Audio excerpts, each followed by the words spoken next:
ओम श्री साईनाथाय नमः। ओम श्री साईनाथाय नमः। ओम श्री साईनाथाय नमः। सभी साईं भक्तों को नमस्कार।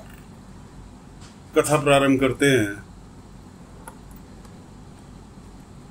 सुबह का वक्त केशव बाबा से मिलने के लिए जा रहे, लेकिन जाते हुए हिचकिचा रहे कि मैंने साईं से वादा किया था, मेहनत करूंगा, ये करूंगा, वो करूंगा, लेकिन मैं अपनी पत्नी तक की इच्छा पूर्ति नहीं कर पाया। क्या मुंह लेके जाऊं। रास्ते में यही सब सोचते हुए जा रहे हैं कि रास्ते में एक परिवार के गांव में एक परिवार की जोर जोर से बोलने की आवाज। केशव वहीं ठिठक गए, उनकी सुनने लगे कि क्या हो रही है। सबसे पहले परिवार का परिचय, एक व्यक्ति कमाने वाला और पत्नी, बच्चा, पिता, माता, भाई। सबसे पहले पत्नी कहती है, त्योहार का ऊपर है, मुझे शाम को पैसे चाहिए, बच्चों को कपड़े भी दिला के लाने। मैं कुछ नहीं जानती, मैं कुछ नहीं, शाम को पैसे ले आना दुकान से। इतने में उसका छोटा भाई आया, अच्छा जवान, 25-26 साल की उम्र, कि भाई मुझे जो है दोस्तों के साथ घूमने जाना है और पैसे तो चाहिए वरना बेइज्जती हो जाएगी, शाम को दे देना मुझे। चलो जी, वहां तक भी सीमित थी। उनके पिता, अरे बेटा पैसे तो मुझे भी चाहिए, काफी दिन पहले संकल्प लिया था तीर्थ यात्रा करके आने का तेरी माई के साथ। अब अगले साल पता नहीं ये घुटने चलने देंगे नहीं चलने देंगे, इसलिए हमारे भी तीर्थ यात्रा के जाने की व्यवस्था कर दे। अब केशव खड़े हुए बाहर सुन रहे। अब वो बेचारा सोचने लगा, ना किसी को कह नहीं सकता क्योंकि वो अपने परिवार के हर व्यक्ति से वो प्यार करता है। और वो मन ही मन सोचने लगा कि भाई दुकान पे तो इतनी कमाई हो नहीं रही जो मैं इनकी सबकी इच्छा पूर्ति कर दूं। मजबूरी वश कुलकर्णी सरकार से कुछ कर्जा ले लूं, धीरे धीरे चुका दूंगा। ऐसा वो सोच ही रहा था कि इतने में बाबा उसके दरवाजे पर आए। भिक्षाम दई, बाबा की आवाज। निकल के वो बाहर आ गया। पत्नी भी आ गई। साईं प्रणाम हो गया। बाबा ने कहा, आज मुझे भिक्षा में कुछ देर के लिए अपने घर में से छुरी लाके दे सकते हो? छुरी मतलब जो रसोई में सब्जी अब्जी काटने के काम आती है। जी साईं। पत्नी चली गई अंदर छुरी लेने, छुरी ले आई। बाबा ने सरसों की एक पोटली, सरसों के दाने होते हैं ना, सरसों के दाने की एक पोटली, लगभग आधी किलो सरसों होगी, उसमें बांध रखी थी। कहने लगे, ये सरसों बहुत पुरानी हो गई है, किसी काम की नहीं रही है, लो जरा पकड़ना हाथ में। उसने व्यक्ति के जो मुखिया था, जो कमाता था, उसके हाथ में वो सरसों की पोटली पकड़ा दी। इतनी देर में उसकी पत्नी छुरी लाके बाबा को दी। अब बाबा ने उस पोटली पे छुरी चलानी चालू की, कट मारा और सरसों पूरी की पूरी जमीन में बिखर गई। बाबा कहने लगे, अब इसे सरसों को अपने दोनों हाथों से बटोरो, शर्त यही है हाथ के अलावा कोई दूसरी चीज इस्तेमाल नहीं करोगे। सरसों बटोरने लगा, लेकिन कहाँ सरसों बटोरे में आती है, बहुत बारीक दाना होता है सरसों का।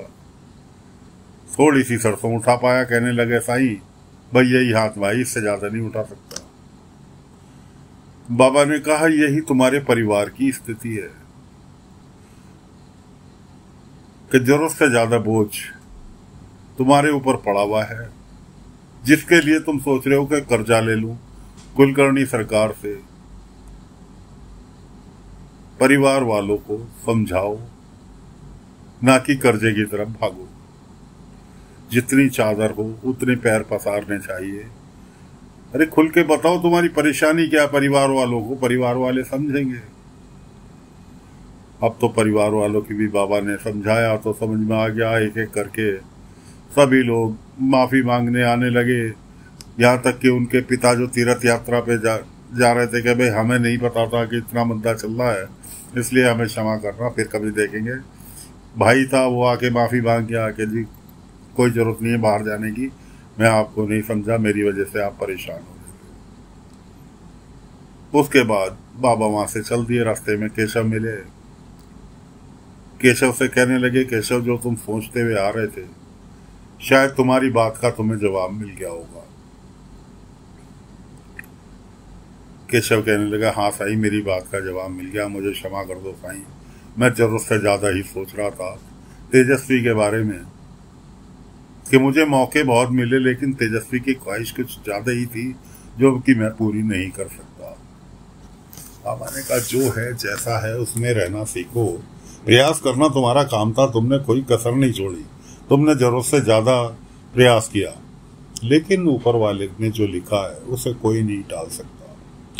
उधर पिछले भाग में आपको सुनाया था कि स्वदेशी अपनाओ विदेशी भगाओ वाला काम चल रहा था। अंग्रेज सरकार ने हर बाजार में, छोटे से छोटे गांव के हर बाजार में विदेशी सामान, कपड़ा, बर्तन, ये वो सब सामान भर दिया था। हर पब्लिक खुश हो के खरीद भी रही थी। बच्चे कहने बाबा से पूछने लगे, साईं इसका क्या असर पड़ेगा। बाबा ने कहा आओ मेरे साथ। बाबा ले गए उन्हें बच्चों को, सभी बच्चों को बाजार में, कभी बर्तन वाले की दुकान पर तो कभी कपड़े वाले की दुकान पर। एक कपड़े वाले की दुकान पर पहुंचे तो वहां पर जो लोकल साड़ी, पैंठणी जिसको बोलते हैं, महाराष्ट्र की साड़ी, वो बनवाता था, वो लेकर आया कपड़े की दुकान पे बेचने के लिए। दुकानदार कहने लगा, भाई अंग्रेज सरकार ने इतना सामान भरवा दिया कि तू मेरे को साड़ी बेचने आया, मैं तेरी एक साड़ी भी नहीं खरीदने की स्थिति में नहीं हूं, सारा पैसा अंग्रेज सरकार के माल में लगा दिया। उसके बाद पहुंचे दर्जी की दुकान पे। दर्जी की दुकान पे श्यामा का बेटा अपना कुर्ता सिलवा रहा था। वो दर्जी बेचारा रो रहा कि भाई रेडीमेड कपड़े का जमाना आ गया, कोई सुबह से एक भी ग्राहक दुकान पर नहीं आया, ऐसे तो भूखे मरने की स्थिति आ जाएगी। कुल मिला के बच्चों की समझ में आया। बच्चों ने कहा साईं हम इसका घर घर जाकर प्रचार करेंगे और विदेशी सामान हटाएंगे। बाबा ने कहा इरादा तुम्हारा अच्छा है, नेक है, राम जी तुम्हें कामयाबी दे। अब घर घर जाकर बच्चों ने जो स्वदेशी का पाठ पढ़ाया तो जो जो सामान विदेशी गांव वालों ने खरीदा था सब बच्चों के हवाले कर दिया कि नहीं हम स्वदेशी अपनाएंगे, विदेशी को हाथ भी नहीं लगाएंगे। वो सारे कपड़े, लत्ते, बर्तन सब एक जगह इकट्ठे करे और उससे भी बड़ी बात यह हुई कि उसमें बच्चों ने आग लगा दी। बच्चों ने जब उसमें आग लगा दी तो बाबा वहां से चले गए। अगले दिन द्वारका माई में सभी इकट्ठे हुए। साईं आप जल्दी क्यों चले आए थे। बाबा ने कहा तुमने जो स्वदेशी का अपनाया, विदेशी का बहिष्कार किया, वहां तक तो ठीक था, लेकिन ये जो तुमने आग लगाई, क्या इससे अंग्रेज सरकार बंद कर देगी विदेशी सामान। कि मैं तुम्हें बार बार समझाता हूं जो काम प्यार से हो उस काम में आग नहीं लगानी चाहिए। आग भड़केगी, तुम्हारा ही नुकसान होगा, दूसरे का कोई नुकसान नहीं होगा। बच्चों की कुछ समझ में आया कि ठीक है साईं हम आगे से ऐसा नहीं करेंगे। उधर बलवंत आपे से बाहर हुए जा रहे हैं। क्यों? उनके जिम्मेवारी उनके ऊपर अंग्रेज सरकार ने सौंपी। स्कूल में जाके तो उन्होंने मातृ भाषा की जो सुबेरे प्रार्थना स्कूल में होती है वो तक बंद करा दी। अब बलवंत का सामना होता है बाबा से। बाबा कहने लगे बलवंत जी अपनी इच्छा दूसरे के ऊपर मत थोपो, नुकसान उठाओगे। तो साथियों, फिलहाल कथा को यहीं पर विराम दे रहे हैं। स्वदेशी अपनाओ विदेशी भगाओ का जोर शोर से आंदोलन चल रहा है, जिसका असर शिरडी पर भी पड़ रहा है।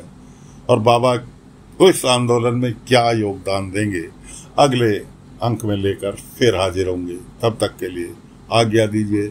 ओम साई राम, ओम साई राम, ओम साई राम।